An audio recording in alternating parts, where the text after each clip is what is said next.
right, g'day, beautiful people. Good to have you again, and we're a little bit early today because we're linking up across continents, across the realms, to chat to Admiral Ben, all the way from back home in Australia. How you going, mate? Ahoy, hoy. And how are you doing in there in the Australian quarantine? Oh, it's fine. It's. I'm actually kind of enjoying it, really. Yeah, I just spend most of my time painting Warhammer. I have to say I've kind of been enjoying, like the guilt-free excuse to do nothing. That's been the Yes, one that that's got is. me. It's like, what can you do? It's not like I, you're missing out on anything because we're not supposed to.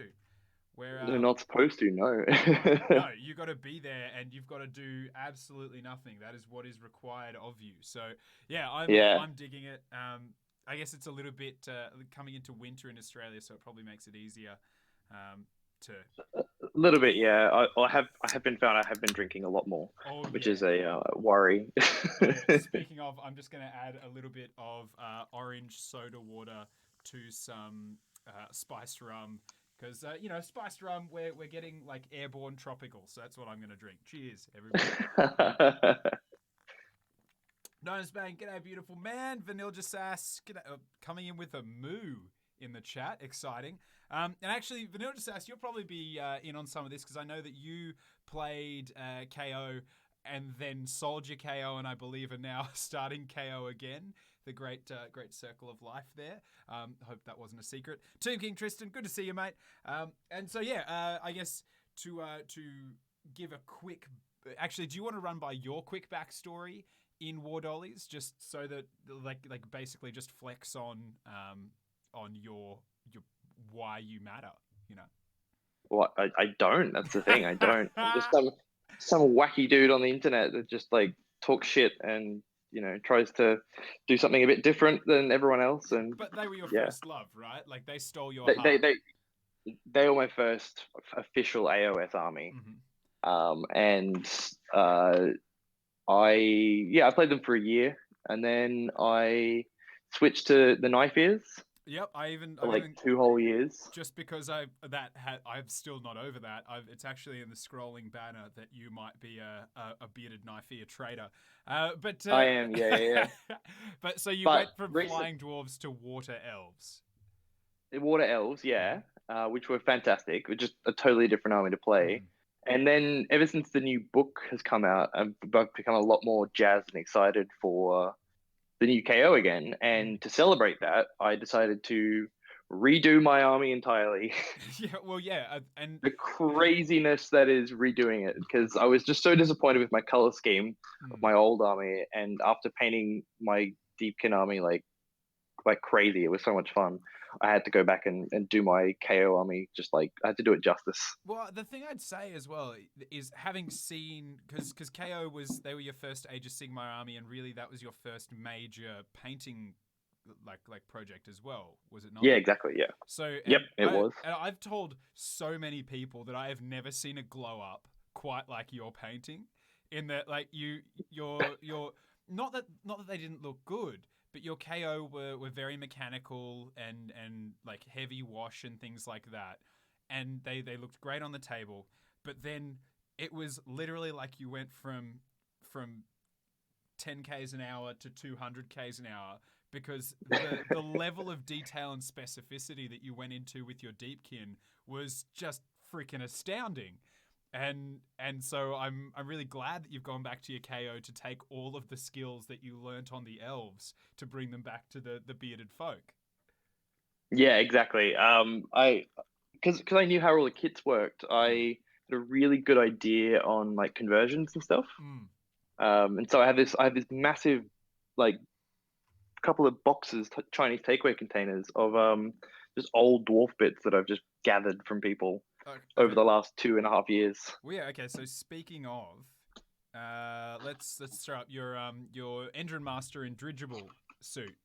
Because Oh God. I've got that one that you sent me. Oh no, it looks. I'll chuck it up because I love that one of the things you've used the most is all the gyrocopter and gyrobomber heads, which Yes. for me I I've think. been Yeah, go ahead. I've been trying to create like what is it, like a standard for Mm. each like unit, Mm-hmm. essentially. So like there'll be a certain head that I use for Mm. each different unit, kind of thing, to distinguish it. Mm. Well, and also the dirigible suit. I didn't love that new model when it came out. I loved everything except the guy in the harness. Just didn't look suitably badass. Whereas with you putting the Endron Master hammer across his body, suddenly I'm like, yes, like that's what he needed. He now looks Yeah, like he's kind of some badass Doc Ock thing going on. I really, I, it was a cool model when it first came out, Hmm. but I really didn't like the way he just sort of like it was like ninja kicking forward with just both his like arms Hmm. stretched out. Yeah. I wasn't a massive fan of that. And then after discovering that there's like artifacts that you have to take on your stuff, and Hmm. two of them were just big hammers. Yeah. I'm like, fuck it, yeah, I've got two of them. Let's do one with a giant hammer, and then Yeah. I'll use the spare arms for an for a what are they called? Mizzen master. Yeah, yeah, well, and like he, I think that was the thing. He looked like he was maybe running away, or he looked like he was just flailing impotently. The original one, Yeah, like he didn't look badass, and now you see him, and the dude in Dirigible is the first when you're reading the book after old mate from Captain Special Beard with the hat. Um, yeah. After him in the book, this is the next one. So he's even more important than the Admiral. Um, so yeah, Oh no, no, he's never more important than the admiral. yeah. Oh right. Sorry. I'm so sorry, sir. Forgot the chain of command there. But yeah, even him and sorry, I'll throw up what was the your wardens as well, because your sky wardens, like, this is just to give an idea as well of how beautiful the color scheme is, and uh striking, like the flames around the Endrins are incredible. Yeah, I wanted to do. I love doing freehand on my deepkin, and I just needed to find a way to jazz up my balloons because they Mm. just looked a bit meh. Yeah. So I needed to yeah, spice them up, and I sort of stuck with this idea of them being like brewers, Mm. like, and from like Barrack Thring, and how they're Mm. like dirigibles are like they're stills, and Mm. they paint them as if like they're kind of Mm. their craft essentially. Yeah, I do, and also like it's night and day as well. Like we've already spoken about this, but like the vents and like the lenses, the lens work you've done is incredible. The light work, the what are I don't know what they're called, like the bubbles, like the portholes where you can see all the color in it. It's beautiful, and yeah, I love it. And the color schemes are striking. Fuck, I would never want to paint white. I'm emotionally scarred by it, but it's As so awesome. as long as you don't go above Ulthuan Grey, you're okay. Yeah, okay, right. So Ulthuan Grey is the best. I haven't even highlighted with White Scar. Like it's just Ulthuan. yeah, Because Ulthuan Grey. nah, no, screwing around with that paint. Mm-hmm. So Mm. White Scar is a nightmare. um yeah, but like my if you have a look at the leader of the Sky Wardens, I've Mm. used the old miner kits. Mm. Yeah. So he's got the lantern and the pickaxe and stuff, and it's just to differentiate him a bit And from like all the sky pikes. well, the other thing that I noticed as well, like just looking at all of it, even like your where are they? Where's your oh, even like say your gun hauler as well. Uh, I love just the hints of flesh with by having say a bare face or an arm that's holding something with where you see like a tiny little bit of flesh between like glove and shoulder joint, because it is one thing that with the KO that I find I lose is there's nothing organic about them, because it's all Yeah, metal. I'm like, oh, like there's no fur, there's no anything, there's a bit of cloth, but that's about it. So that hint of flesh is awesome. yeah. No, I was really inspired by the artwork in the new book where they've got like three of them with like no heads, and I was like, this is what I wanted to see ever since they first came out. It's like, Mm. what do they look like under those helmets? And I love they've got little like scraggly little beards and stuff. Yeah, It's great. It's like, and also they'd have to be a lot more like I like the idea that their beards have to be a bit more proper, a bit more controlled, because they have to wear helmets, they have to do all this. It's like their beard is important, but to have a beard that's so long you can't do your job isn't really practical for them. Yeah, exactly. But I really like the Ironbreaker heads on the Sky Wardens, just Mm. because they're just like they're the soldiers, and they're kind of like just yep, just you just go and do whatever you want, kind of thing. Yeah, exactly. They've Whereas like the Endron Corps is like, no, you've got to get your beard short because you're using fucking like saws and shit. You don't want your beard getting caught up in a drill. yeah, no, that's a It's like bad time. it's health and safety gone mad, essentially. Well, I mean, look, and if anyone's going to be into health and safety, it would probably be the people who know that they've got a really like intense HR department, just in case somebody, gets injured, they're going to have to pay out. So I mean, Yeah. they're going to be all over it. The last one as well, like I threw up the bomber there, which is just again, I love it. I love the color. I love the beards as well. I love that they all have bright orange beards too. Was that Yes. How did that color That choice come out? I I don't know. I really just liked it needed like a pop of color, Mm. and people were telling me I should be like varying the beards, and I was like, yeah, it's a good idea, like blacks and browns and whites and stuff like that. But I hit on the orange, and I just really love the pop of color that it works with, like the red and stuff. It just sort of brings it out a lot more. Also, just they're just like old school Slayers as well. I just kind of Mm. like they're all like disgraced in some way, and they've all had to like dye their beards like orange. I like the idea that they're a flying dwarven unit as well that probably has nothing left to lose. So they're like, "Fuck it, orange Exactly. Yeah, beards, yeah. we're cooked."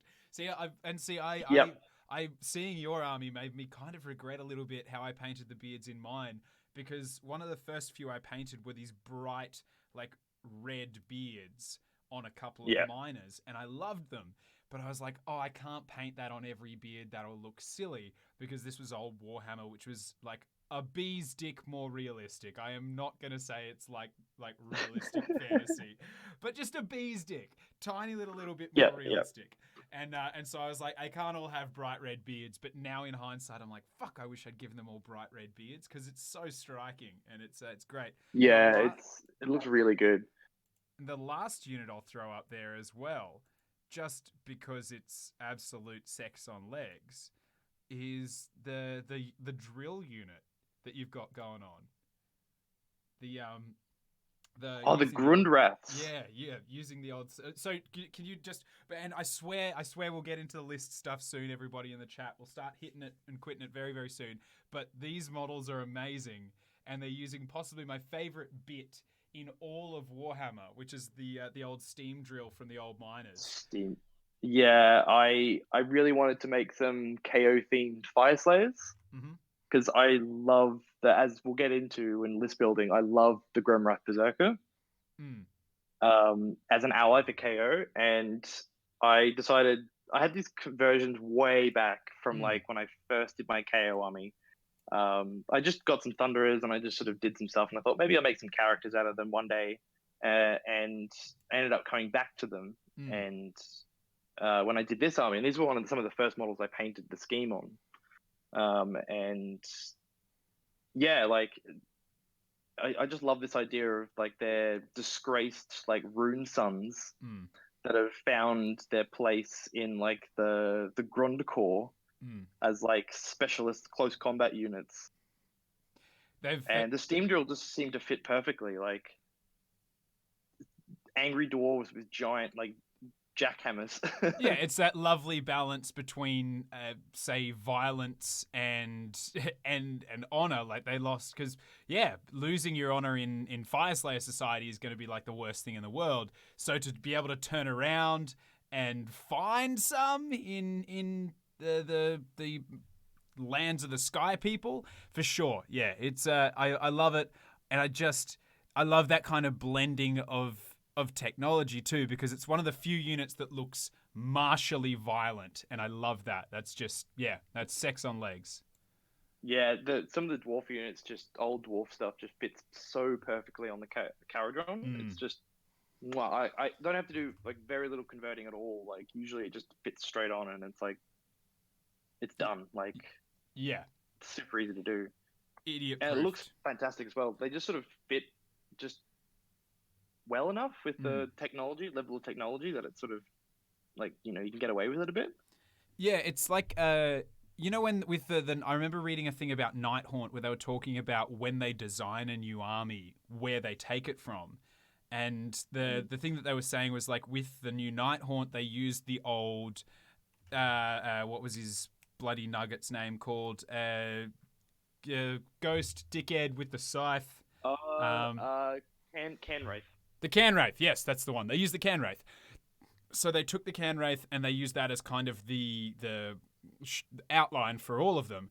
And it very much like looking at the steam drill looks like that one bit is what they took to make the KO and to put the KO together. And so it kind of disappoints me that you can't get that kit anymore. I've had to scavenge for parts. Like if you're really dedicated to it and you like ask around and like you find some nice people or are just willing to pay for these bits, like you can find them. They're still around. Yeah. Or if you have to like, I've had to like cut up models. Like I've had to find like old models people have sent me, and just like you can still find them. It's just it's more work than normal. There was one in a 10-man kit that nobody bought because it was way too expensive. To my shame, I know I had 2 or 3. And I was like, I can't wait. But yeah, they're gone. Gnomesbane is saying that he'd do unspeakable things for another box of Empire Free Company. That was an amazing box. That was such a good box. Did that have a bottle in it or something? Yeah, pretty sure that had like someone was trying to glass someone. Well, it was a really cool one because it was the not the Necromunda, the Mordheim kit. So it had lots. It had blunderbusses and bottles and all of that. Radio Santi. G'day. Oh, yeah, we're just bouncing. How's the sound now, mate? Just bounce the sound a little bit there. Kids with whose name I'll never forget. Good to see you as well. But we may as well do it. And like let's start talking about some numbers. Let's work it through. And obviously, as you are a Tring player, being like a lawsmith, you're no who better to ask than yourself, right? Oh God, I guess. Yeah, we'll dig deep there and we'll go in hard. Gnomesbane confirming. Yeah, there's bottles and he's got a guy chucking 2 bottles, just like a Russian in a pub fight. That's good stuff. That's sick. You need to paint them up like Smirnoff vodka bottles. Yes, definitely. Or no, would they throw that, or would it be like a cheaper one? Like, would maybe Absolute, like just something a little bit dodgy? No, come on, you got to go like Aldi brand. Oh yes, like vodka. That stuff's rough. Yeah, I recently found out that I can use my Costco membership here to get Kirkland vodka, which is like the most budget you can get. However, I've drank worse out of worse, so I will do it. So yeah, all right. So let's do as we always do, and you've put together your bottom and top 5. I've thrown together some for myself, but let's kick it off. A Twitch Village Idiot is saying that the bar has been set low, so let's get low, and we'll start at number 5 for our bottom 5. What have you got? What's the bottom worst thing?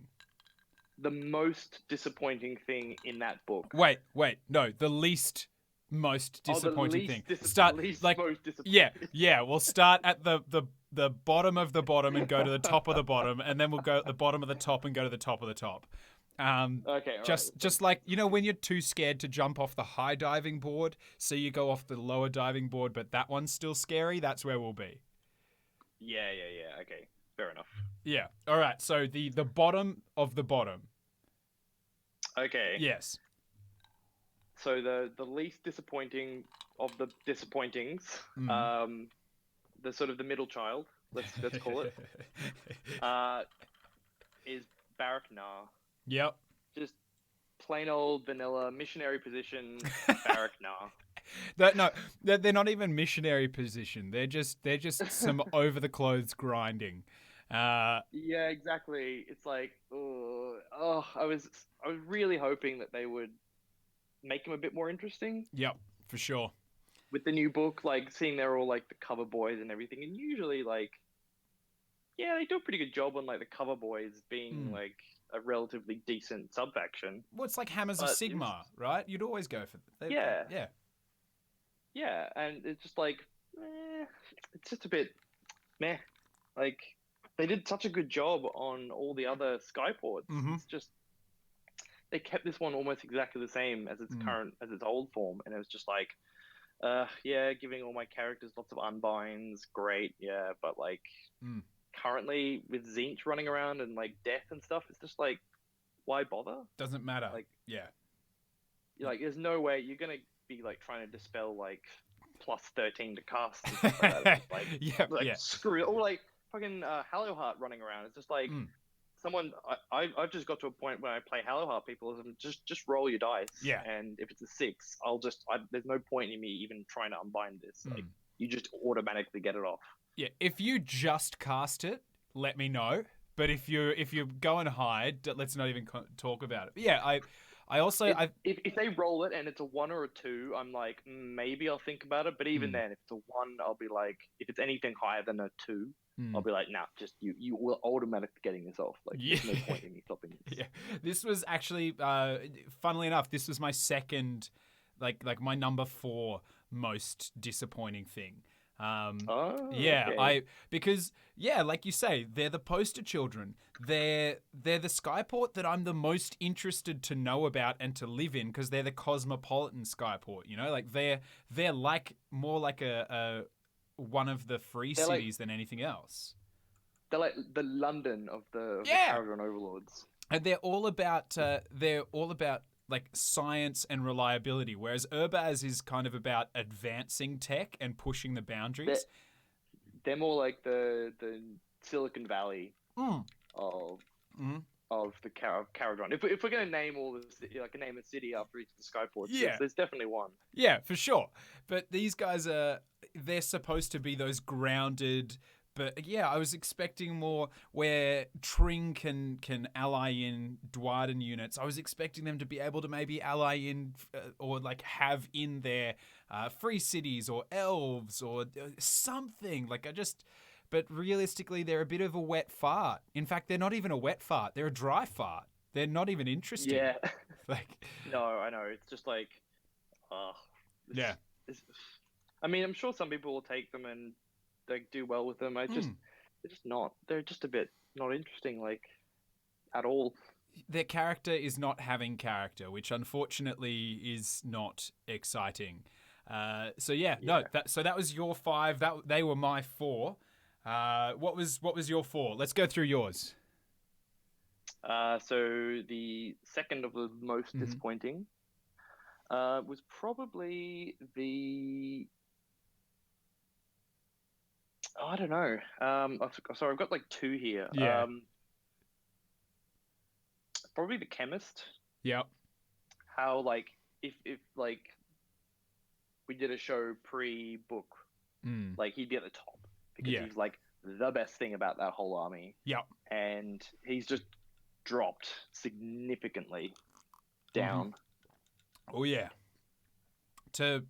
And I mean, realistically, everybody owned chemists, and now there's a good chance that they won't even make it into people's lists. Oh, people would have had like 3 or 4 of them, and now it's just like people aren't even chucking. Like, there's one use for them, and this is the only use for them, I reckon, is for that sweet artifact they've got. Yeah, which is the spell on the bottle. Oh yes, yep. Which spoilers is incredible. We'll talk about later. Spoilers. We will. We will definitely be talking about that later. But they went from hero to 0 very, very quickly.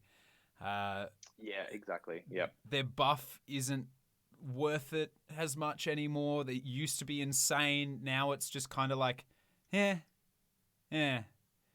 I would have actually dug it if they'd have made them a bit more like Rune Lords, in that they had multiple possible buffs that you could choose from, none of which were too insanely powerful, but meant that they were a bit more versatile. As it is, you're like, do I need that? No. But like I was really hoping that they would maybe kind of keep their buff that they had, but it was a lot more of a risk using it. So like if you buffed a unit, of like Thunderers for an extra attack or whatever. Like it's the old like gets hot rule or something happens. Yeah. Yeah. Like Or if you roll ones and stuff, like the gun overheats or whatever, and like does a mortal wound or cop does mortals. damage or something. Or when you use Something like that. or when he uses the ability, you roll a dice. On a 1, he takes mortal wounds. On a 6, the unit he's using it on takes mortal wounds. Like something. So give him the he's not interesting. He's No, not at yeah. all. Like the only decent thing he's good at is giving that -1 to hit. Mm. So if you really wanted to take him for like a hero ball, you could just whack him with a hero ball, and Yeah. he's giving off that sweet -1 rend, -1 to hit. But realistically, he's kind of You're taking him for the artifact. yeah. You're taking him for one reason only, which we will get to Yeah. down the track. Oh, Lightning Nuts just showed up in the chat. He's been subscribed for 9 months, so we have had a hobby baby. But we are not talking about greenskins today. We are talking about their bearded Dwarden superiors. So yeah. Yes.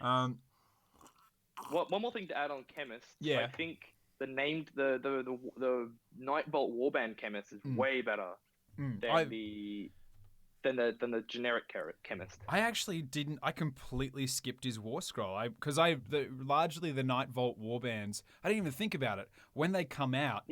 I read their war scrolls and then I lump them into like a yay or a nay category, and he was a nay for me. What's that? He was boring as batshit. Yeah. I was really hoping for like a command ability at least from that, but there just wasn't. So I'm like, okay. But now he's actually a lot better than a generic chemist because while the normal chemist's buff is reroll 1s to wound, his is reroll 1s to hit. Add 1, sorry. Oh no, never mind. Never mind. I'm an idiot. Reroll 1s to hit. Yes, yeah. Which is like that's really good when you've got like buffs that can.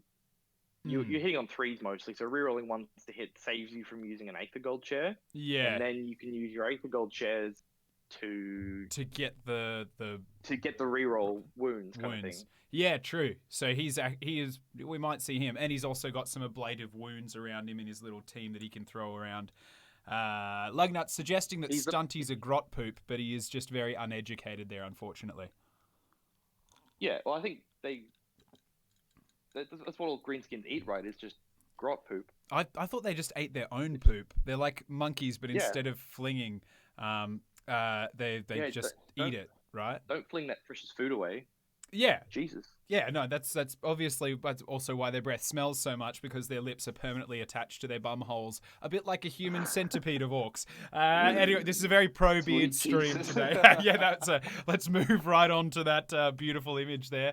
Hippoflossamus.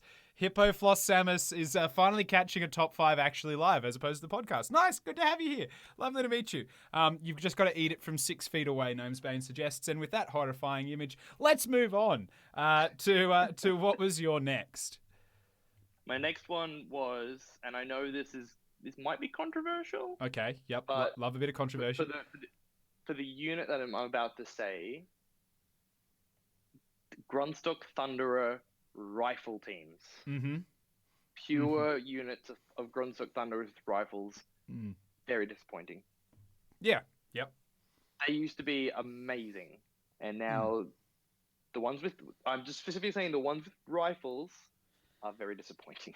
Yeah, well, they used to be that kind of fun, just almost dakka. Like you could see the units of 5 like in your head lining up either side of the decks and just blasting away as things tried to swarm up over the side. Like they were that unit, and now they're just a little yeah. But I will preface that with Thunderer teams with mixed weapons are fucking incredible. Yeah, they clearly went. They're so cool. The rules that you get now for that are just it's so much fun. Well, I think you want to get up close with them finally. Like they're the proper shock troops. I think the cool thing for me is that they've gone. It's a shame that the rifles aren't as good, because realistically that was all you saw. You didn't see the mixed arms units that often. But now... No, the rifles were really good, yeah. Yeah, but now the way that it's gone, I mean, it's fun. They're probably leaning towards being like, we sculpted a ton of really awesome, unique goddamn weapons, and you will use them and you will like them, is effectively, I think, the conversation that's happened there. Yeah. But you are right. It means that in the army now there isn't really that rifleman unit, and yeah, I think there might be a use for them potentially, but when they're already as expensive as they are, like if you're gonna take them, you might as well just take the cool, like awesome unit. However, every single Grunstock Thunderer out there can dislocate a shoulder patting themselves on the back because they now have 2 wounds each. So, like, let's just... Oh, yeah. It's they lost one thing and gained another. It's okay. Let's be honest, how fucking awful was it when they were 1 wound with a 4-up save and 100 points for 5? Like I was just like, oh god, like a strong breeze looks at them and you were just like, there goes so many goddamn points.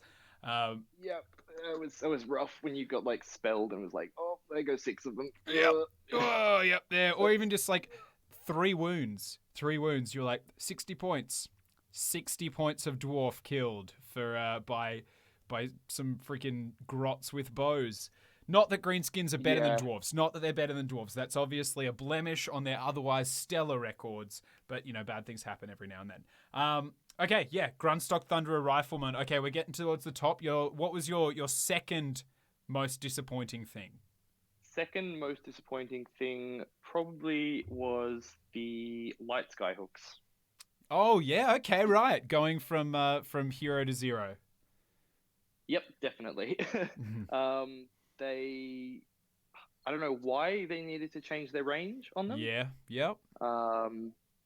If they were getting rid of if they were doing the 1 in 10 or whatever rule, I think they could have kept their current definitely range and it'd be fine. But now they're just kind of, why bother? Like, to be fair, I think I'd rather just take another pistol instead of them, kind of thing. But I won't because I've already built them as 1 in 3.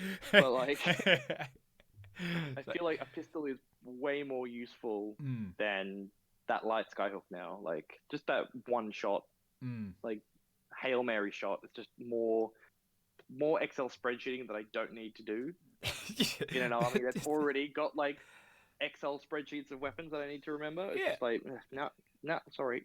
It's a stat heavy army and we're ditching the stats, but you see, for me, I don't know, like I see what they were trying to do, and it was very boring when you'd get 30 Arcanauts with 9 skyhooks that'd get buffed by a chemist, so they're shooting 18 skyhook shots, and you're like, ugh, this is...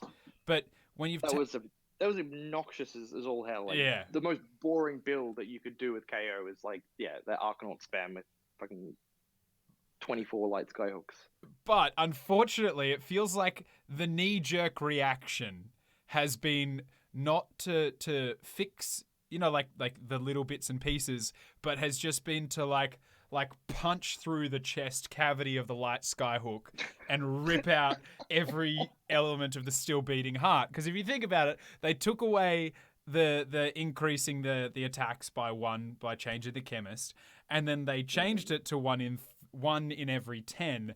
And then they shortened the range. So it's like, and sorry, lest we forget that they no longer get +1 to target heroes or monsters. They now just... No, their ability is better than that. I will argue that. I don't think Arcanaut Company are garbage. I think just the light skyhook in general. Yeah. But terrible.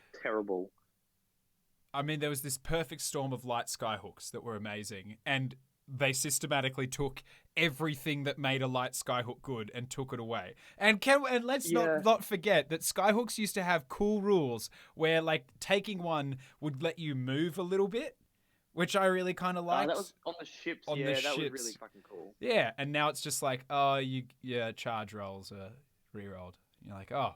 So, I think the heavy skyhooks on the ships are fantastic. But just the handheld light skyhooks, no. Well, sorry, I'll take a machine gun over that. it was the visual, right, of them like hunting, like whaling sky sharks and shit like that. Like that Exactly, was yeah. yeah. And now it's like they're these little short range hooks. I'm like, you aren't gonna catch a sky whale with that. God. Yeah, yeah. As I said, I prefer just another pistol and Mhm. another sword, really. Yep, for sure. Cool Bunny. Oh, 12 months. It's been a whole year, Cool Bunny. Far out. There you go. And Nemesis, good to see you as well. You two delicious snacks. I hope you're quarantining hard and staying safe in your beautiful dog mansion. It's a mansion full of dogs. They're lovely. Okay, so what's your number one then? All right, I hope that this is your most disappointing one as well. Okay, yep. Your most disappointing thing, Mm. possibly the coolest model in KO. He's got a top hat. It's Brock. Mm-hmm. It's Brock. Yep. Brock. Yep. I can confirm Brock. that is actually my number one most disappointing thing to take away from the book as well. So I like that both of our brains are in the same place. Thank God. My number one just says the dickhead in a top hat, which he should be so much better. He's if you couldn't get hold of Aethors, he's the perfect substitute for an Endremaster in dirigible suit. There you go, perfect. Which Problem is solved. logically all that he's going to be used for as well, because an Endremaster in dirigible suit is noticeably better than him. Salvaging his head even is more useful than him. I Conversions. I have bought 2 Brocks. Neither of them are Brocks. Both of them are conversions. Yeah. And I will never run a Brock because I will never run a Brock either. In the last book, I did run a Brock because it was interesting. He was like semi-expensive, but like, you know, he kind of had some versatility in him. Now, no, sorry. I wouldn't even run. Like the Skyport he's from, I wouldn't even run him in that. Well, the thing I'm trying to kind of like put together in my head is that like I don't understand where they were going with it, I guess. His command ability lets everyone within 24 inches reroll charges. Is that a KO thing? Is that the kind of attitude that the tippity top of all the KOs would believe in? Negative. No. No. And also, you've got Arcanaut Admirals that have 4 different command abilities on their war scroll. And then you've got Brock who has 1. Like, Brock was I don't understand that Brock, he was an admiral. Yeah, and apparently he forgot he became a Lord Magnate. everything. He forgot it all. Yeah. It was like, yes, years of academy training. Fuck right off. I have a hat now. He's like Jeff Bezos or like one of the like those tech millionaires. They just sort of have just gone mad. Like they're worth billions of dollars, but they've just gone like they're just so oblivious to everything now. It's just like he's that. He's like, whatever. I'll just do reroll the charge. Yeah, okay, sure. Here you go. Yeah, and Gnomesbane is pointing out that he has mustache guns, to which I would respond with, there are multiple heroes with mustache guns, and his are by far the most disappointing of all of the mustache guns. There are Cyclops guns, like there are dudes with like Cyclops eyes. Yeah, so to compare all X-Men. Yeah, to compare his Aether Blasters, 2 shots, 3s and 4s, no rend, damage 1. That's the mustache guns of the bestest of the best. The Gaze of Grungni, which is the Endrin Master's face gun, is 3s and 2s, rend 1, damage D3. Who's the other one that's got some business? Oh, the Endrin Master, 3s and 2s, rend 1, damage D3. Fly dude. Yeah, the dirigible. Yeah, like there's so many of them that get to shoot things out of their face. Why is his the least impressive? Like Gnomesbane, you're like, you were ready for this argument. Fuck yes, I'm ready for this argument. The Lord Magnate was by no means like a Lord Magnate. He's a bit of a nothing. Oh, Wolf Grease Carl coming into the chat, slowly turning into a werewolf. Good to have you with us, buddy. But yeah, so those are your top 5 most disappointing. I only had 3 that didn't feature on your list.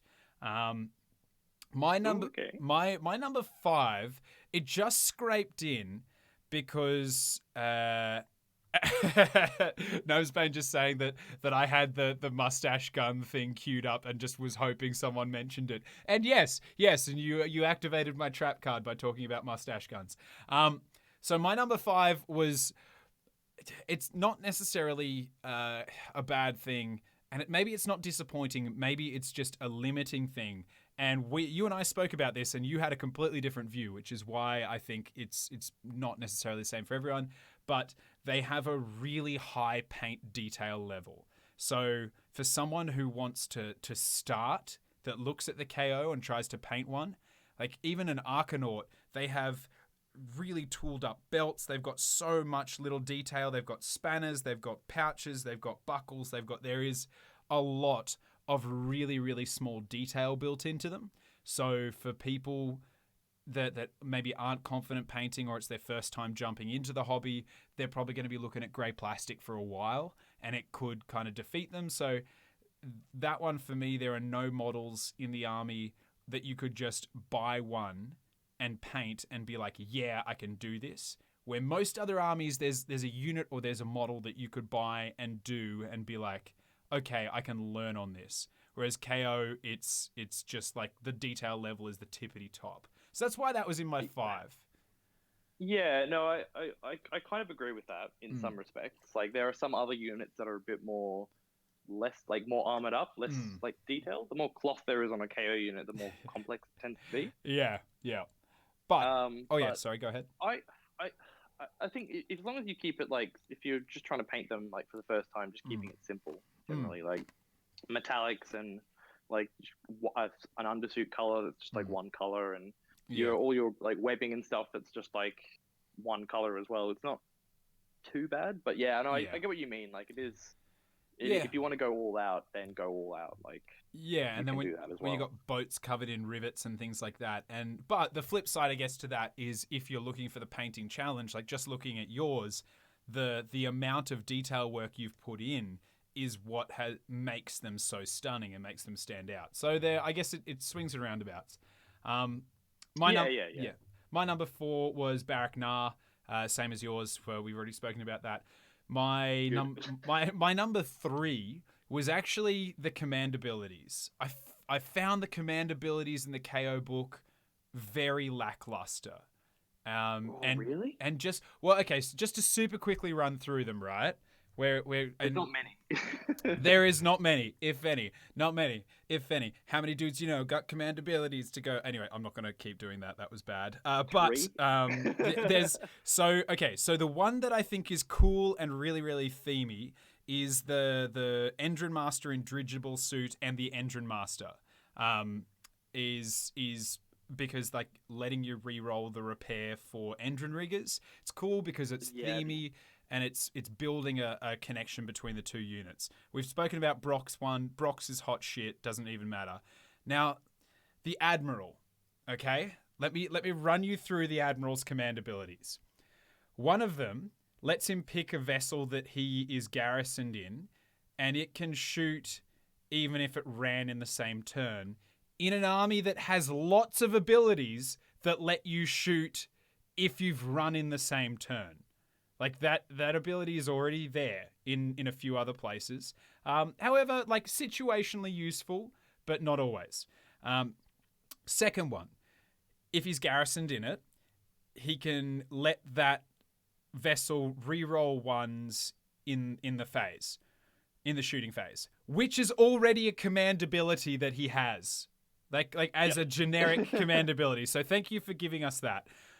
Repel borders, which is you can add 1 to hit rolls for attacks like by the garrison defending a ship, which is cool, but what unit is the garrison there? The best you're getting out of it is Arcanaut Company. So it's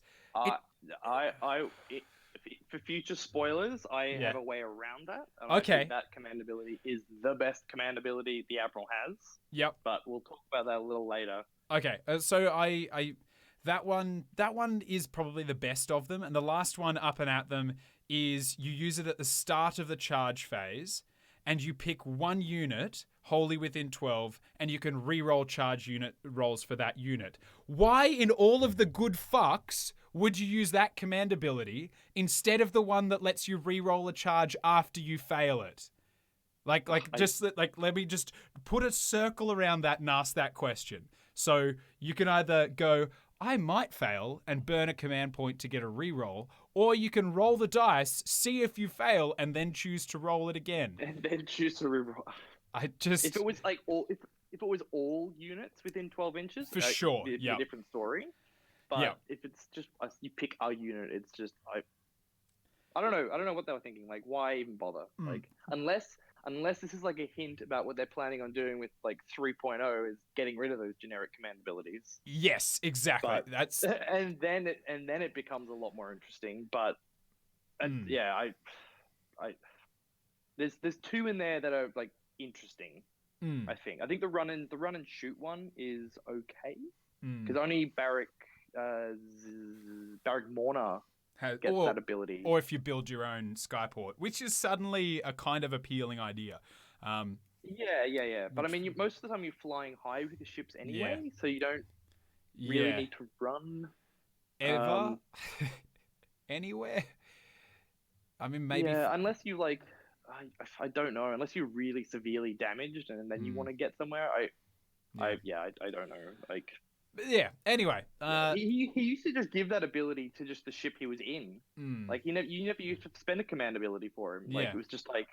Yeah. Now you got to burn points. Like, yep, I'm in that ship. Now that ship just gets to run, and now you got to burn points. And I'm like, there's better things to do with it. Damn right. Okay, and so that was my 3, only because they were disappointing. They're disappointing. They're situational, and yes, it might mean we see a change in the future, but for right now, didn't tickle me. Yeah, and I will show you the cool factor of that repel borders. Good. Okay. Yes. Very soon. I will change your mind. I will eat my words. I'm willing to eat them. Okay. And last but not least, this was my second most disappointing thing because obviously the dickhead in the top hat was my number 1. And the second most disappointing thing for me was that there are only battle line if units for 3 of the Skyports. And they're linked to a Skyport that you have to take, not to a general. So if you don't take one of those 3 named Skyports, you don't get to take battle line if it's only your Arcanauts. See, I don't mind that, honestly. I don't mind that. I think that's a fun, flavorful like trade-off, essentially, for taking different Skyports. Yeah. Like, where people would used to take, like, just Zilfin. Yeah. This has expanded it out a lot more and made it way more interesting. So you'd be more tempted to take different Skyports now because you can get, like, these wacky extra little things from them. Yeah. True. I mean, I like that they did Engine Riggers and Skywardens. Like, that they can, if you've got the dirigible suit. But I would have I liked the idea of each Skyport potentially having one as well. So yeah, I think Zon could have had like Skywardens as battle line for sure. Definitely. Yeah, Zon that would suit as well. They're all about Skywardens, and yet you need a dirigible suit to make them that, as opposed to an admiral who would be leading them. Anyway, it's a gripe. It's a gripe that. Like, I saw it, and I was like, that's really awesome. 3 of them get battle line if. And then I was like, but what about the other 3? And it's just basically, if you're one of the other 3, you can eat a sack of dicks. And I was like, okay. So, yeah. So that was that. They were your 5, and then my additional 3 bottom 5. I liked that 2 of ours were the same there, and our number 1 being identical was great. But let's jump it, and we'll keep going because I know that you're a busy man. It's the middle of the day for you over there, and let's go to our top 5. So let's start at the bottom of the top and work our way to the tippity top. What do you got for us? Bottom 5. Okay, so really fun thing. It's a 2 for 1 essentially, but they go hand in hand. It's a trait, and then it's an artifact that goes with it, and it belongs to the Endron Master. Yeah. It's the Great Tinkerer trait, which I think, it extends the range on his eye beam to 18 inches instead of 9. Yeah. Which is really fucking cool. And then I think it's called the monocular aether quartz lens or something. Oh, okay. which then makes the characteristic 3 instead of 1 attacks. Yeah, cunning. So So suddenly now you've got this Endremaster that's like laser beaming from like a free laser beam from 18 inches. It's like bzz, it's just like Cyclops. Yeah, Essentially. no, I dig that. That's cool. All right, I like that. Yeah, yeah. He just looks at you and he's like, I'll always remember. I think it was from the old school cartoon, and Juggernaut was like running at Cyclops and it was like, "You trying to stop me? I'm raw power." And then Cyclops was like, "You like raw power? Well, then take it raw," and just like whipped off his little eye binocular things and just like blasted him with direct eyes. And that's what that feels like to me. He's just like, die. So yeah, okay, yeah, that's cool. That I didn't even. Now, so that only works on the foot Endremaster. Yeah. So that combo, you can still take Great Tinker on a fly dude. But you just can't can't take the take mono the lens on yeah the fly dude. yeah. But that means that your Endremasters that are now garrisoned in a ship now can actually shoot when they fly high instead of like just bugger all. And they effectively become another turret on the ship as well. Essentially, yeah, they're just like if you wanted to take a frigate instead of an ironclad, you could just there's your torpedoes right there. Yeah, true. Your Endremaster is your torpedo boat. That's so cool. Okay, Like, yeah. just imagine him like they're strapping him to the hull of the ship. And he's just like they're just lifting his glasses up, like bzz, bzz, bzz. It's just like feels like very 40K. Yeah, there's just they basically have like a stick that they tie him to, and they just hold him over the side so he can look at the sides of the ship and just clear it off by like laser. You know he loves it. You know he loves it. Oh yeah, for sure, for sure. He's like, this is entirely practical. This is entirely practical. Gnomes Bane. If you wanted to model that on a ship, like you could get the dude, the painting harness. Oh, and then strap an Endremaster to that and just have him like hang over the side. Yes. Sorry. No, definitely. Well, Gnomesbane was saying that he's the mermaid off the bow. He's just tied to the front, just like lighting the way with his eyes and also lighting up his enemies. Okay, beautiful. Number 5, big win for me. Oh god, if I'd have known about that, that would have been higher for me as well. But okay, sweet. What's your number 4? What's your number 5? Oh, well, my number 5 was pretty simple. It's just the fact that the book allows for so many different lists. Realistically, we saw roughly the same. We saw the same variation on a theme just in almost every single tournament list, and very few of it included all of the cool models. And now, we're like suddenly. All the lists that I'm being sent, everything that I'm reading, all the people that are talking about what they're excited for, the combos they're putting together, they're different, they're unique. They're using every single character, every model, every unit, it's every ship, and different. It's like, I'm going to take this skyport, I'm going to take this skyport. Realistically, you only saw mostly Zilfin, occasionally Urbaz, and the others... Morna, lots of Morna. Morna, yeah. Brock. But everything else was scarce as hell. And now it's you see almost like everything but I've been seeing. For me, I'm the most excited about Zon and Tring as well, being an old dwarven lover, and obviously that grabbed you as well. So yeah, different lists. For me, it's the variety. It's the spice of life and the spice of death, and I'm big for it. So yeah, and also the fact that they were wearing breathable filter masks before it was cool. So that's also that too. Cool.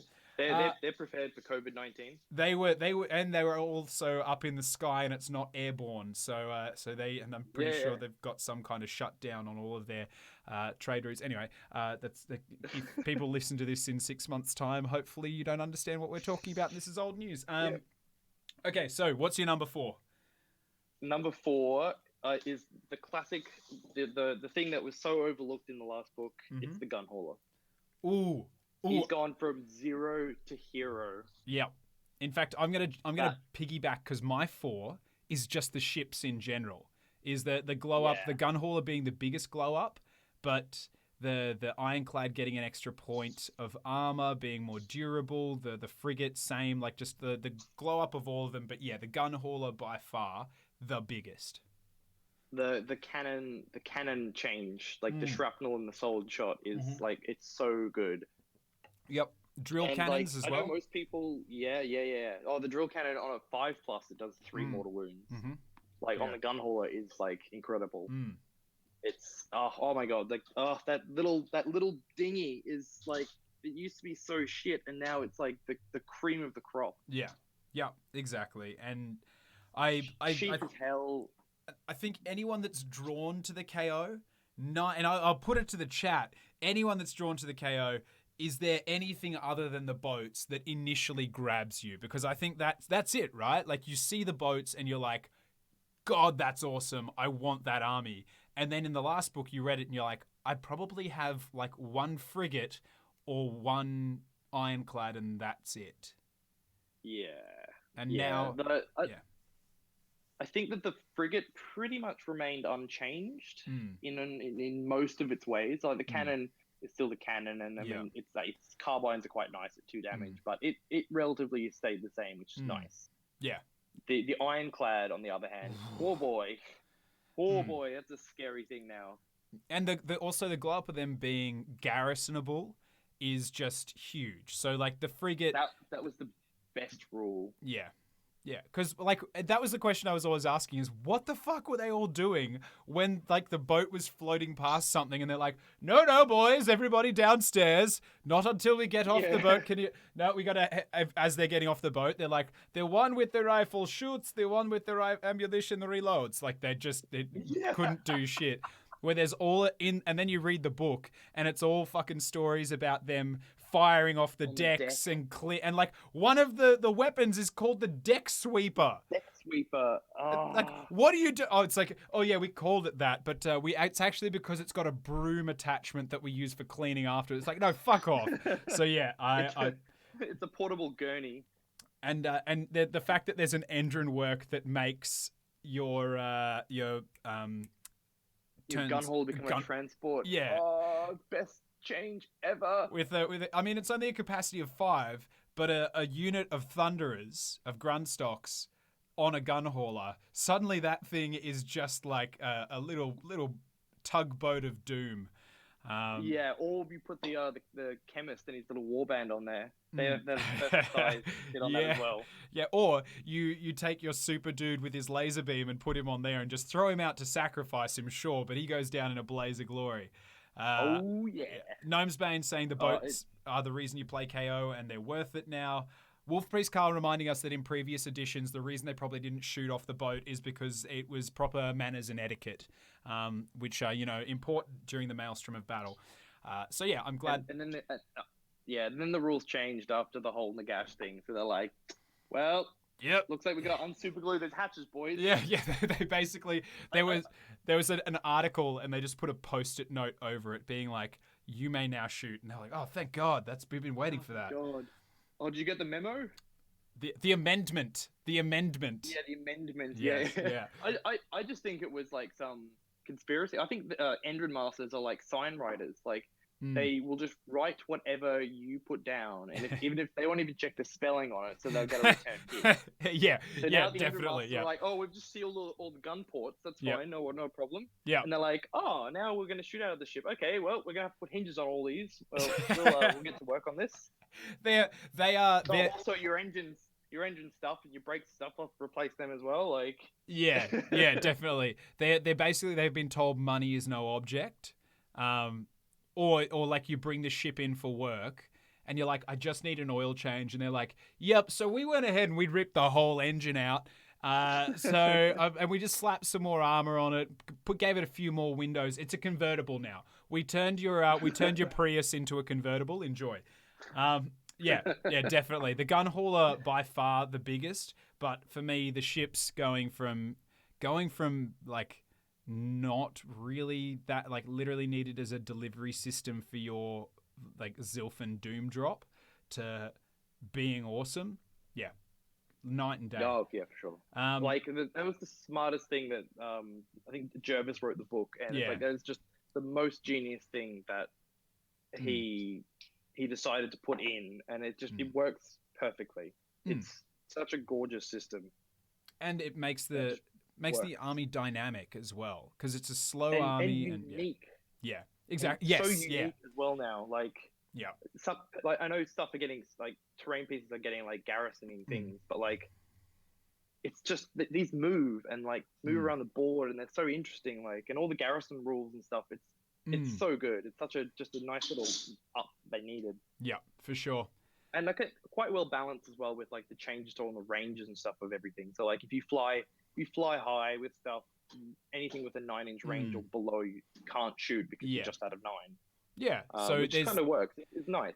Yeah, you're taking sacrifices along with getting these big buffs and stuff. It was really well done, and yeah, that's for me. Yeah, I like that. It's both of our number 4. Digging it. Yep. Lay your number 3 on me. What's your number 3? Number 3 best thing. So, number 3 best thing, Barrack Zon. Oh damn! I know. It's only number 3. No, that's still number 1. That's my number 2. Barrack Zon is my number 2. But hey, I like it. Oh, this obviously we should French. Why aren't we making out right now? We can like combine our beard powers. Okay, go. I'm a taken man, Dan. I'm a taken man. Oh, okay, all right. Yeah, all right. Well, leave you to it. Okay, lay it on me. Lay it on thick with a trowel because Zon is the one that excited me the most with the new book.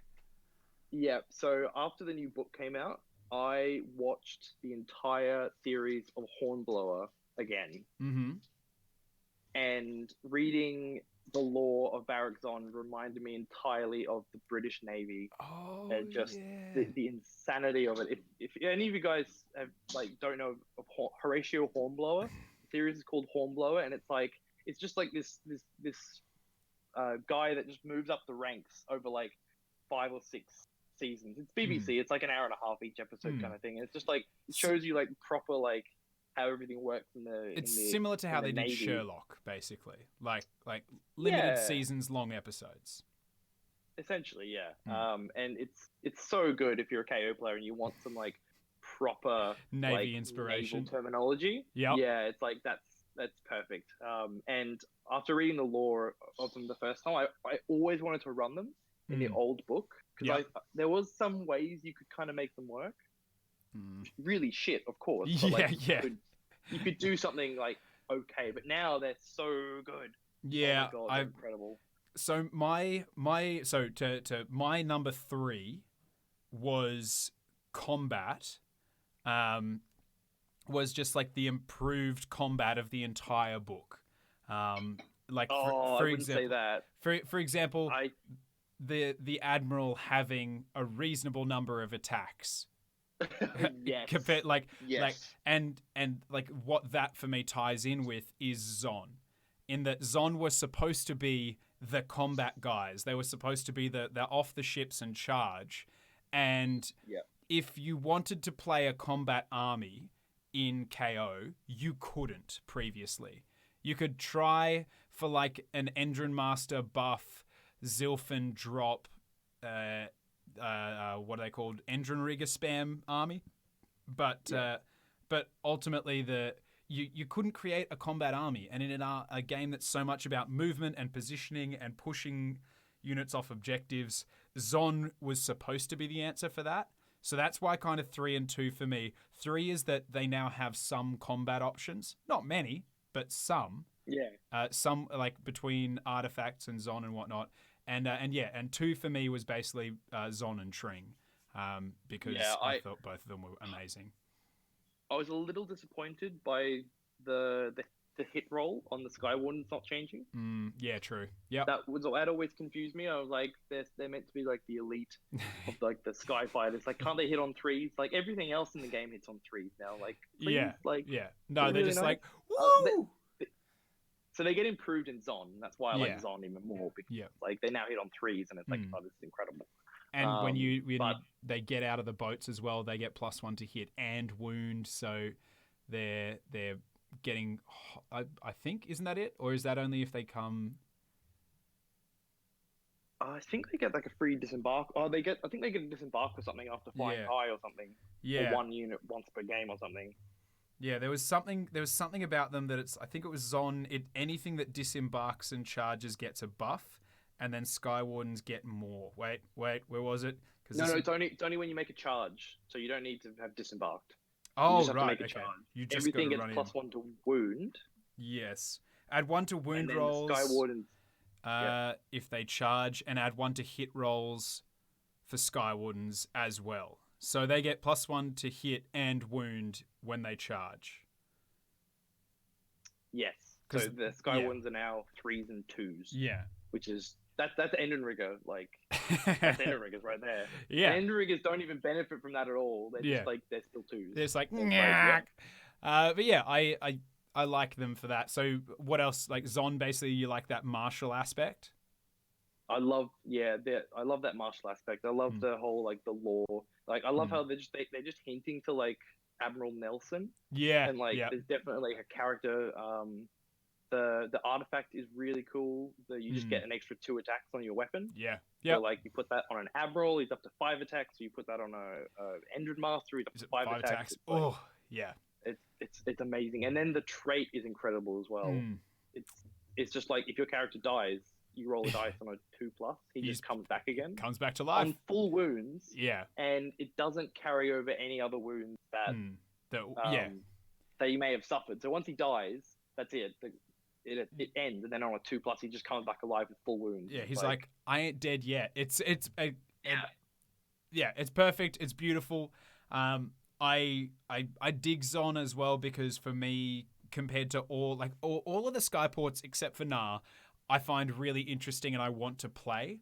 But Zon for me is the most different, and so a close friend of ours, Mike LaRue. Oh yeah, yep. Is running his like 36 Sky Warden Zon army. Yeah. Which I am so proud of. I've been seeing him work through it, and it's just like I'm so excited to see it on the board. Just like 36 Sky Wardens running forward. Yeah. Just causing maximum damage. Yeah. Hopefully just as angry as is physically possible. And throwing all types of hate everywhere. Yeah, it's such a cool thing. It went from 0 to hero as well. Wait, hold on for 2 seconds, team. Just give me 2 seconds. I think I just heard something like ringing outside, which it shouldn't be doing because I'm on the 13th floor. Give me 30 seconds. I'll be right back. Feel free to talk and just yell at the chat for a moment, Ben. Oh, okay. Hey, everyone. It's Ben time now. Any questions that I can possibly answer? The really controversial answer.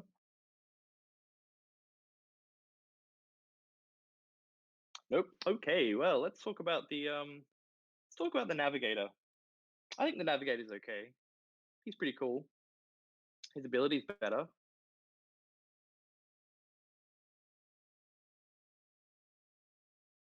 Oh, good old Lugnuts. He has one. Excellent. I think everyone needs to pick up at least a Navigator. I think they're useful. Probably a bit too costly. But that could change. I think being able to halve the movement on a make more Crusher is great. You halve the movement in your hero phase, and then it gets its special move at half, and then it moves again at half, and that's great. And the I'm Unbind back. is completely useless. Sorry, we were just talking. Sorry about that, Ben. About the Navigator. Did I just kick myself out of the thing? I think I did. Wait, let's try again. Let's try again. Hold on. There we go. Hello? Are we back? I think so. There we go. Now I got you. I'm not sure whether I've just had like silence for the last minute or two. I'm just talking to myself really. There was my thing was the thing outside was going off, and it was a DoorDasher trying to deliver some food, not to me, but I was very tempted to maybe just take it, but it's COVID and I probably shouldn't do that. Anyway, so yes, the Lugnuts. Oh yeah, sorry. I went into a random rant about Navigators. Oh really? They're not on my list, but I think they've pretty much remained unchanged essentially from what they were. Yeah, they're still not really useful. I would see. Well, I mean, actually, their ability to on a 3 or a 4 halve charge distances Yeah, that's great. I was saying to chat, it's great on a Maw Crusher Oh, because it yeah. halves its move. You use the command ability, it only moves half, and then it moves again, and then it's halved again. It's great. Yeah, it's true. Uh, And then, it's amazing on Night Haunt. oh yeah, true. Actually, Still, yeah. Suddenly, all like, these units that, yeah, I guess so. I guess so. I personally wouldn't run out to do Navigator, but then again, they're a pretty decent tool to have in the toolkit, so I can see them being useful. yeah, I think in the build that I'm going to reveal probably with my number two, Mm, I'm thinking I might put in a Navigator because I think it'll do me good. mm, yeah, Because true. you reroll charges on the ships just if you can see him, I think, or Yes. if he's on a boat or something I think which is great. Like, reroll run and charge rolls. Yeah. Okay. All right. yeah, So wait. So lay then in that case. So my number three was just the improved combat in general. It's not that they're a combat yeah, army, but they now have some teeth in combat. My number two was Barak Zon and Barak Tring. Tring we've spoken about because they can ally in dwarves and their grudges, and they just Tring is still very much what they were, but they got a bit of a beefy up. You know, they now get to pick 3 units to get reroll ones against. They get a few little hints there and there. But what's your two? so Barrack Thring is my number one. Oh, So really? let's talk about that. I think they're fucking incredible. Yeah, yeah. They're just such a weird arming. Like, they're not like normal KO anymore. Like, they're not like it used to be. So Yeah. I'll leave that. But my number two, another 0 to hero, is the Endrin Master on foot. Specifically Ooh. the foot guy. I know the fly dude's really good. Yeah. Everyone talks about him. Everyone's going to take one. Great. But the Endrin Master on foot, oh boy, he got so good. Points, command ability. Yep. He's durable as hell. He stayed the same points as he always was. His command ability is cool. But it's his rig. It's his Endrin rig, Endrin harness. Yeah. That is amazing. Yep. Because unmodified hits of 6s just does a flat 3 mortal wounds. Yeah, it used to be I think you could choose to supercharge the harness, and if you did, you go to his you damage go from D3 to flat 3 damage. Yeah, that was what but he could take mortal wounds from that as well. I think. Yeah, so if you rolled a dice on a 3+, you got to overcharge it. Yeah. And on a 1, he'd take mortal wounds. Yeah, that's right. And on a 2, just nothing would happen. And I don't know, it was kind of useless. Like, your ships would never survive long enough for him to be able to repair them. Yeah. Yeah, true. And he was okay in combat, but like, yeah. But now the ships are actually survivable enough to like at least survive a round of combat. So at least he gets a chance to repair the ship. But it's that Endrin harness that's like, it's beautiful. Yeah. And when especially when you can put him in a position where he's got, say, 5 attacks or something, and you know he gets a couple of those little 6s through, and suddenly he's a bit of a beat stick.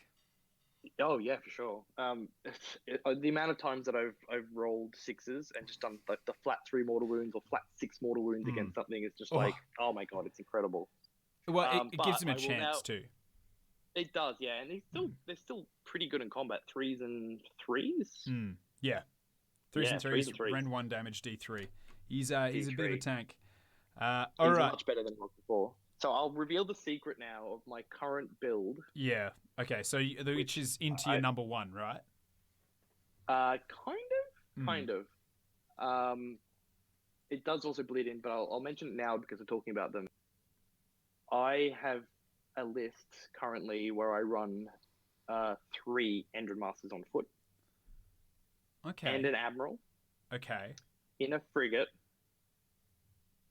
Frigate flies high. Frigate shoots. Frigate charges in. Right. Admiral activates all repel borders. Yeah. All of those Endrin Masters are getting +1 to hit. So they're hitting on 2s. 2s. With 9 attacks. Yeah. With 9 attacks on a 3-up save. Make 1 to hit. Yeah, okay. Yep. No one expects the hammer boat The come in and hammer ruin boat. people's day. That's so good. So you've got the Admiral and 3 Endrin Masters on foot, all getting +1 to hit. Oh, that's so good. Yep. And That, so you've got like 12 attacks doing like max, like, 2 damage on normal generally, Yeah. like on average generally. that's so good. The hammer boat. Please Yep. tell me you're going to model like a big hammer onto the prow of the boat as well. Because I have to work on it, but yeah, potentially. that's so, it's like a Smash Captain from 40K. It's Gnomesbane's saying it's the Mjolnir boat. So yeah, it needs a mighty name like that. It does, yeah. Especially because you put if you put that on the table, I'd be going, oh, he's going to keep the boat alive. That's his plan. Yeah. Nope. I'm going to be charging that fucking boat in, and you have to make that horrible choice of, do I kill the guys inside at -1 to hit the Admiral's on a 2+ save, the Endrin Master's on a 3+ save, at -1 to hit, or do I try and kill the boat, which is on a 4+ save, and then you're spending your Aether shares on it to re-roll it if you get into a real bad situation. And if you don't kill the boat, it's going to heal by 3d3 wounds next turn. Exactly. +1 from the ship. So yeah. But if they can survive 4 hammers to the face as well, because all those guys get to attack as well. Yeah, true. Yep. So you've got like 9 dice potentially doing 3 mortal wounds. That's so good. It's so much. I've played it before. And it's so much fun. The hammer boat. Incredibly fun. I love it. But I'll leave this now. It gets even better because I'll leave this now into my number 1, which is Barrack Thring. I think it's like the coolest Skyport by far. Oh yeah, because they can have other dwarves. The coolest, yeah. But their ability that they get is every Skyfarer, if they die on a 4+, they get to pile in an attack. So the beauty about Hammerboat is that even if the boat is killed, those models are slain, and so you get to roll a dice for every single one of those Endrin Masters and that Admiral in that boat. And they get to go. Killed, and on a 4+, they get to pile in and attack again. And that's not even in the combat phase. That's in the magic phase that they get killed. That's in the shooting phase that they get killed. Oh, that's awesome.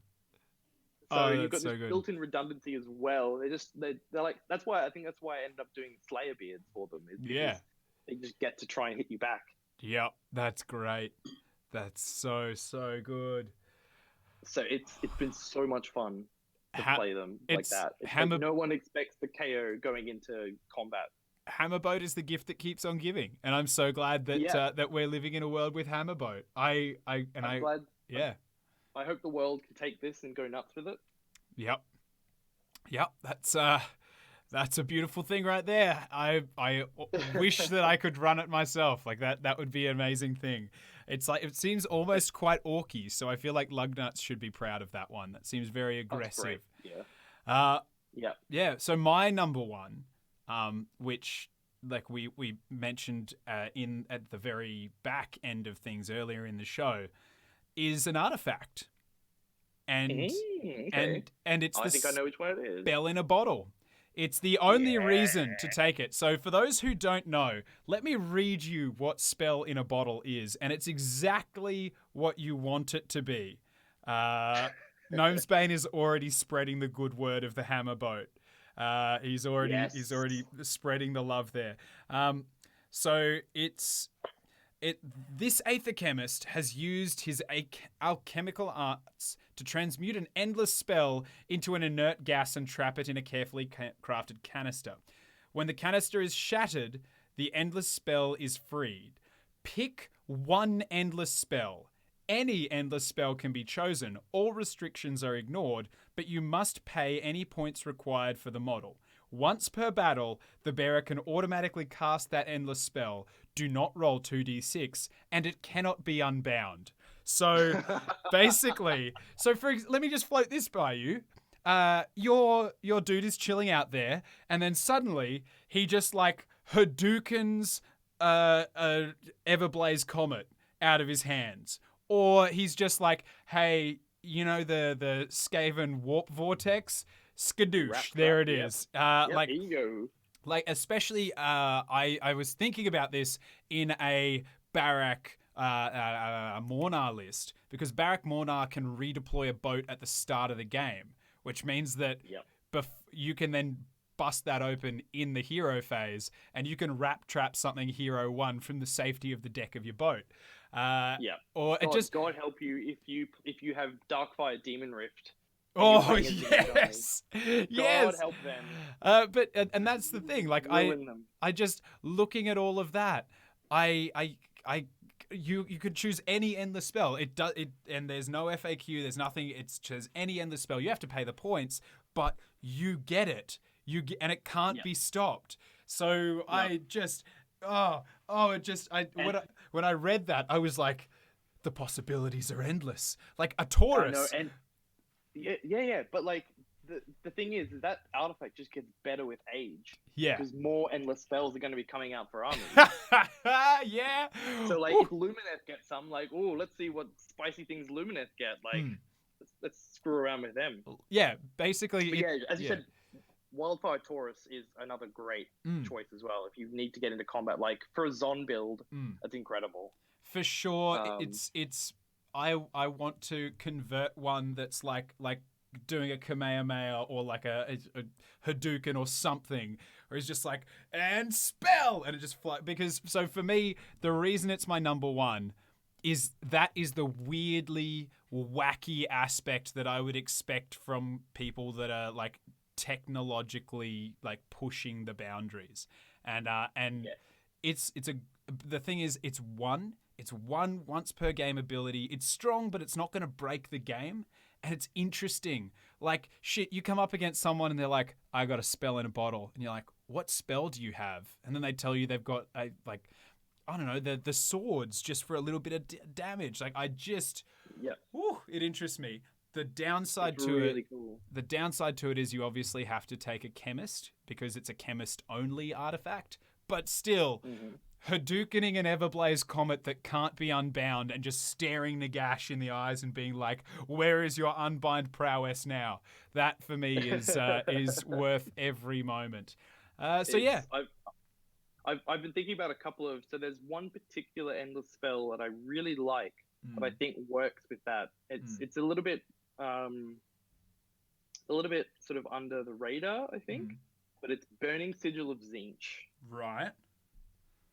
So you cast it, and then at the end of your movement phase, you roll a dice, and I think all of these help with KO in some way. So you roll a d6. On a 1, you pick a unit within 12 of the model. The unit suffers d3 mortal wounds. Anything that's slain, if any model gets slain, you replace it with a chaos spawn. Oh, okay. So it's great for those Arcanaut company that are dog shit. You kill some Arcanaut company, you got a 5 wound spawn. There you go. That's part of your army. That's so good. Yeah, I mean, look, hey, they could embrace chaos. That seems very Barak now. Exactly. But sorry, and then you've got number 2, which is you pick a unit, you halve the move characteristic. That's kind of good. And you've got another one that's you can move d6 inches even if you've like ran in the same turn. So that's also pretty good if you want to get extra movement. So the other one is 5 is you get extra attack. You get to add 1 to your attack characteristics. Oh yeah, okay.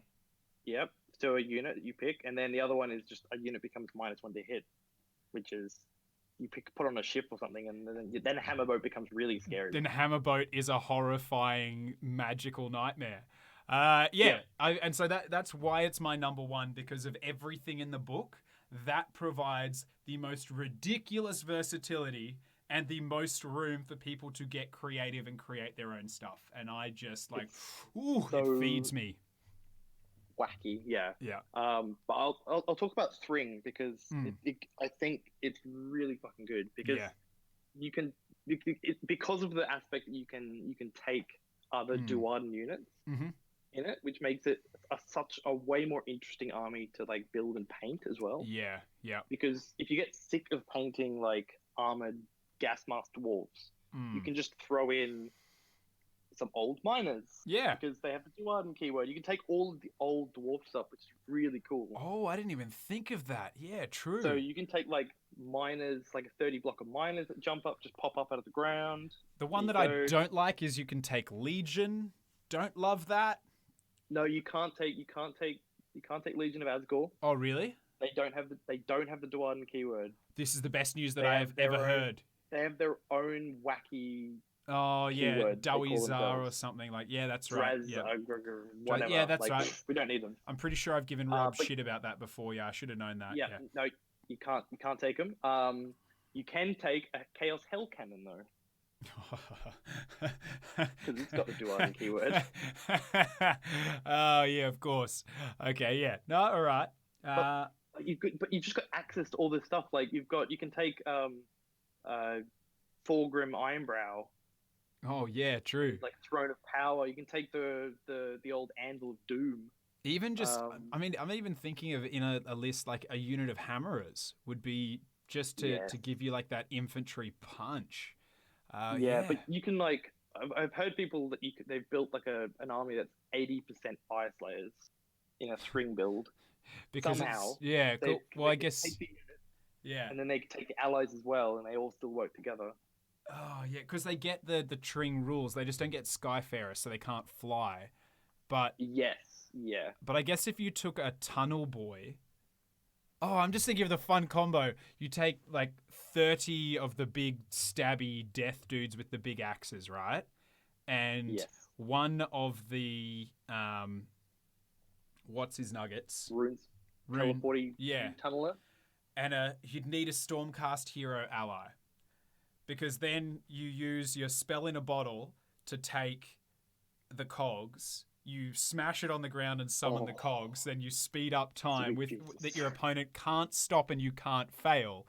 You've now got pluses to charge for both Hammerboat and the gigantic death unit that just tunneled up from 9 inches away. Oh my god, yes, it's incredible. Also, add to that the Thring footnote as well, which is incredibly good. Which is you get to pick it at the start of your shooting or your combat phase on a Barrack Thring unit, not a KO unit, a Barrack Thring unit. 6s to hit, generate extra attack. Oh yeah, so good, so good. It's so good. Oh my god, it's incredible.